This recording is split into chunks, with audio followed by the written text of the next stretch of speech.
자, 국내외 경제 이슈를 알기 쉽게 쏙쏙 들여다보는 시간입니다. 금요일의 남자 홍기빈 글로벌 정치경제연구소장님과 함께합니다. 어서 오십시오. 네, 안녕하세요. 예, 오늘은 수출 얘기를 좀 해보겠습니다. 저희 국기 보이듯이 이제 중국 얘기예요. 네. 그동안 우리나라 수출 효자국 하면 중국이 가장 먼저 꼽혔는데 이제는 아픈 손가락이 됐습니다. 최대 적자를 안긴 나라가 됐어요. 이 네. 가장 큰 원인은 뭐라고 보십니까? 예, 이게 갑자기 벌어진 일은 아닙니다. 아, 그런가요? 지금 세계 전체의 무역 구조의 변화하고 그다음에 중국 내부의 산업 구조의 변화 이런 다 맞물려 있는데요. 예. 이게 예고된 상황이라고 우리가 볼 수가 있는 게요. 이 2018년이 우리가 중국에 대한 무역 격차가 제일 높았을 때예요. 네. 그때는 우리 전체 수출액 중에서 중국에 대한 수출액이 차지하는 비중이 28%까지 도달을 했었어요. 근데 그 다음부터 지금 한 5년 동안 계속 낮았었습니다. 예. 급격하게. 그래서 지금은 18%, 20%가 안 되는 수준으로 떨어지면서 오히려 수입이 더 늘어나가지고 지금 역전이 된 거죠. 아, 그렇군요. 그러니까 이게 예고된 사태라고 말을 할 수가 있고 예. 상당히 장기적인 추세라고 봐야 할 겁니다. 그래서 무역협회도 걱정이 됐나 봐요. 네. 이 추세가 이어진다면 심각하다면서 이제 경각심을 가져야 한다라고 주장을 했거든요. 네. 근데 그동안 중국이 31년 동안 그렇죠. 이게 우리가 흑자를 기록한 국가였는데 네. 말씀하신 것처럼 이게 이제부터 더 심각해지는 상황이라면 이거 저도 좀 불안하긴 합니다. 예. 이게 어떤 영향을 좀 미칠 것인가 이런 부분이. 예, 이 상황을 우리가 좀 긴 시간적인 호흡에서 봐야 되는데요. 예. 90년대 말에 이른바 이제 냉전이 끝나고 중국하고 미국이 이게 협력 관계로 들어가고 그다음에 이른바 태평양 시대가 열렸다라고 하면서 트라이메리카라고 하는 말까지 유행을 했었잖아요. 예. 그런 미국하고 중국의 이제 협력 관계에서 가장 큰 혜택을 받던 경제적으로 가장 큰 혜택을 받던 나라가 우리나라라고 해도 과언이 아니에요. 어떤 구조였느냐면은 우리나라가 중국의 산업이 발전하면서 예. 근데 중국이 산업이 발전하면서 중간재 그러니까는 생산에 필요한 어떤 장비라든가 하는 것들도 빨리 생산할 만한 능력은 없었잖아요. 예.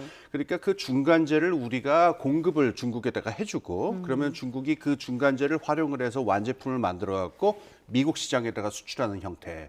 이렇게 다시 말해서 우리는 중국을 통해서 미국에도 수출하는 이중적인 수출의 그런 결과를 갖게 되는데 예. 그러니까 이 미국과 중국의 협력 관계라는 게 우리 경제의 지난 30년 동안 성장에 있어서 아주 핵심적인 기둥이었었던 거죠. 예. 그런데 지금 아시다시피 미국하고 중국의 무역 관계가 지금 굉장히 갈등적인 방향으로 바뀌게 되고 중국에서는 내부적으로 내수 중심의 어떤 자급자족적인 어떤 산업 구조로의 변화를 꾀하고 있으니까 이런 30년 동안의 어떤 구조가 근본적으로 바뀌고 있는 상황이다. 이걸 밑에 깔고 보셔야 됩니다. 30년 동안 우리가 참 경제적인 혜택을 봤다고 말씀하셨는데 특히 이제 IMF 시절에 말입니다. 우리가 어려움을 이겨내고 재도약할 수 있었던 1등 공신까지는 그렇습니다. 아니고 1등 공신 이제 국민이라 치고 2등 공신 정도. 그러니까 그렇습니다. 중국의 덕을 참 많이 봤던 것 같아요. 네. 그런데 말씀하신 것처럼 산업 구조가 변화하고 중국의 어떤 그런 형태가 좀 변화하게 되면 더 이상 우리는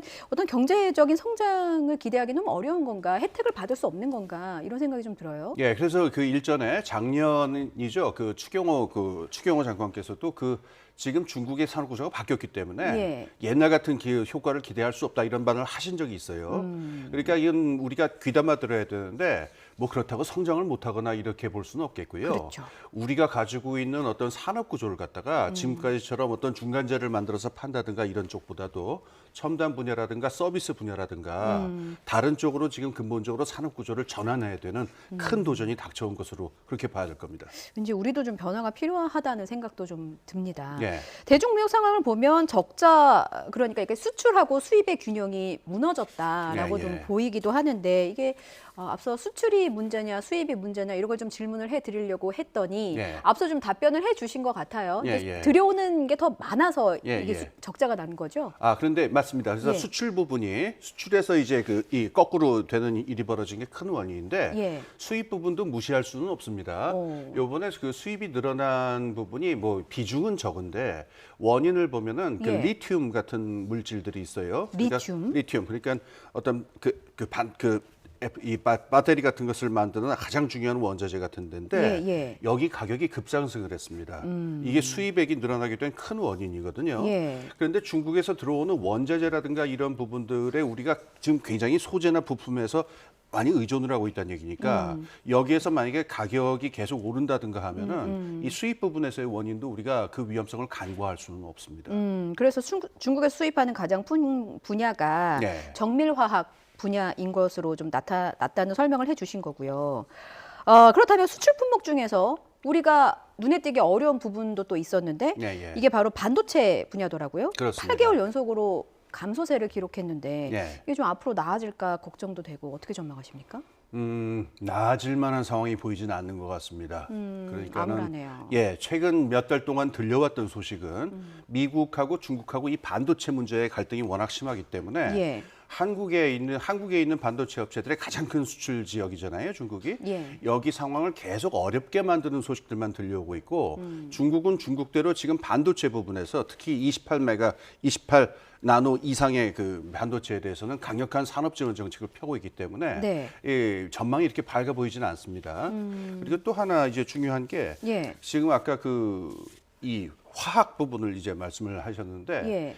이 부분에서 지금까지 우리가 이제 만들어서 팔고 있었던 부분인데 그렇죠. 중국에서 이 부분에서도 산업 정책을 강하게 펴가지고 배터리에 들어가는 화학 물질, 정밀 기계라든가 이 고급 그 화학 소재 같은 부분들도 지금 굉장히 중국이 강화를 했어요. 이런 부분들이 앞으로 어려움을 겪을 것으로 보입니다. 그러니까 그 말씀을 좀 쉽게 풀어보자면 배터리를 만드는 데 쓰이는 원료의 상당 부분은 우리가 중국에 의존하고 있을 뿐만 아니라 예. 거기서 이제 중간재에 해당하는 것들도 이제 중국이 자체적으로 만들어서 쓰기 시작했다는 거예요. 우리는 참 진퇴양난의 상황이구나라는 예. 생각이 좀 듭니다.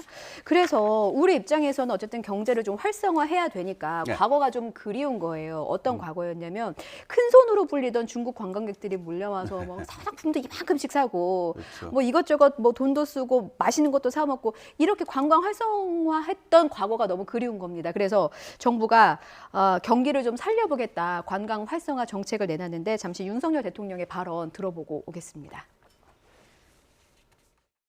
코로나로 크게 타격받은 음식, 숙박 분야의 소비와 관광을 팬데믹 이전으로 되돌릴 여건이 이제 만들어지고 있습니다. 많은 외국 관광객의 방한에 대비해서 비자 제도 등을 보다 편리하게 개선하고 항공편도 조속히 늘려나가야 할 것입니다. 다양한 문화 관광을 잘 연계하는 한편 전통 시장을 하나의 문화 상품으로 발전시켜 많은 사람들이 붐빌 수 있도록 해야 되겠습니다. 정부의 계획을 들어보면 관광에만 600억 원을 투입하겠다는 계획이거든요. 네. 그런데 이제 그 각국의 일상 회복에 들어서지 않았습니까? 근데 그러면서 사실은 우리나라 국민들도 해외 관광지를 더 선호하기도 하고 그거는 뭐 중국도 마찬가지일 거라 생각도 좀 네. 들어요. 그래서 이게 그 일시적인 할인으로 과연 관광객들의 발길을 좀 끌어들일 수 있을까 좀 네. 우려가 있는 목소리도 있습니다. 어떻게 보세요? 예, 그 생각해야 될 점이 두 부분이 있는데요. 네. 방금 우리가 그 대통령께서 말씀하신 부분을 봤는데 이제 고심하신 그 흔적 뒤에 어떤 게 있냐면은 중국하고 일본도 지금 경쟁적으로 관광객 유치를 위해서 굉장히 많이 노력을 하고 있어요. 그러니까 여기서 우리나라로 올 관광객이 중국, 일본으로 갈 뿐만 아니라 우리나라 관광객들이 중국, 일본으로 또 갈 거 아니에요. 그렇죠. 그러니까 우리도 관광업에서 뭔가 준비를 해야 된다. 이 고심이 하나 있고 그다음에 우리나라 내수를 살리기 위해서 600억 원을 지원한다 이 부분이 있는데 예. 이 600억 부분에 대해서는 이제 뭐랄까 이 찬반 양론이 엇갈리는 것 같아요. 근데 제가 봤을 적에는 여기에서 정부의 고심이 또 하나 보입니다. 예, 어떤 지금 인플레이션 상황이 그 걱정이 많잖아요. 그렇죠. 여기에서 잘못 돈을 풀게 되게 되면 오히려 이걸 부추길 위험이 있으니까 이 진퇴양난 상황에서 뭔가를 해본 겁니다. 예. 그러다 보니까 두 가지 문제가 이제 발생을 했는데 600억 원의 액수가 너무 적은 거 아니냐. 예, 이거 가지고서 뭐가 되겠느냐. 코끼리 비스켓 아니냐. 이런 비판이 있고 예. 두 번째는 이게 현금 지급 형태가 아니라 주로 대부분 티켓 할인 이 형태로 나가고 있어요. 예. 그러니까 이제 일각에서 들려오는 냉소랄까 비판 중에서 좀 인상적이었던 거는 이런 거 할 돈 있으면 공공요금이나 내려라 이런 비판도 있거든요. 그러니까 과연 이 600억에 이게 지금 당장 필요한 관광업에서는 뭐 그 좋은 소식이긴 합니다만은 이게 액수로 보나 또는 방법에 있어서나 상황에 있어서나 이게 어느 정도 큰 효과를 낼 수 있을지에 대해서 우려하는 목소리도 있습니다.